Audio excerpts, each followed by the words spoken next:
So in this video we're going to take a look at the results screen. So let's run through a quiz really quickly.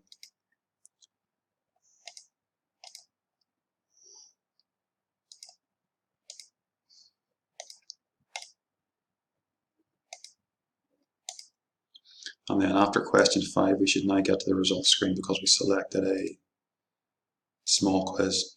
Okay, and here we are at the results screen. So first of all though, before we get into the screen itself, let's take a wee look at the onVisible.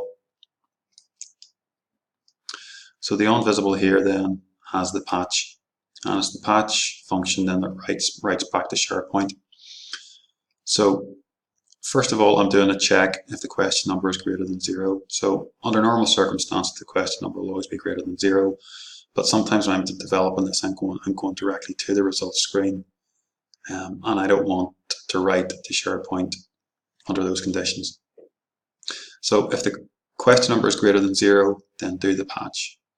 And for the patch, we're patching into quiz scores, which is our second SharePoint list. That is a data source after the Africa data source. And quiz scores holds the following information. And it holds the title, which is the username. So I'm pulling back the full name from the user control. I am bringing back the score then, setting that as the correct answer count variable.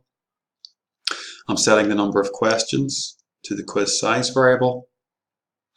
And then I'm setting the quiz type, so capital, atlas, population, whatever, equal to the quiz type variable. And I'm having to use this little OData type Azure connector to do that. Now, this app is end of 2018, 9 or 10 months have passed since I wrote this app. So it's quite possible there might be a nicer way of doing that. And again, if I was having another pass at this app, this is one of the things I would double check to see if there's a nicer way of writing to a SharePoint drop down. And then the date the quiz is taken, just equal to now. And that's it. That's the patch. Nice and simple, writing back to SharePoint, but extremely powerful. You know, really powerful, being able to read from SharePoint, but then also being able to write back to SharePoint or to whatever your data source is. Fundamental stuff that makes PowerApps so powerful. So then the screen itself then, again, very simple header, rectangle, label, image, and then this label then is built up.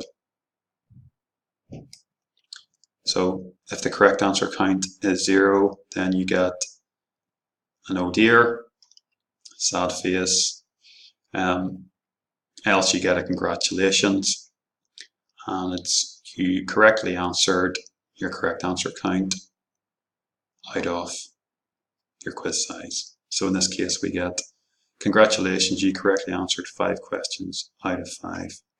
If it got 0 out of 5, it would have been oh dear, sad face, you correctly answered 0 out of 5. And then this label, very similar, very simple then. You scored, then you work out the percentage, and your quiz stats have been updated because we have done the patch on the onVisible. So there's your total, there's your percentage. We've updated the quiz scores in the patch, and then you can restart. Simply navigate back to the home screen. And then if we look at our quiz scores data then, we should see that quiz going in. So we should see the quizzes going in.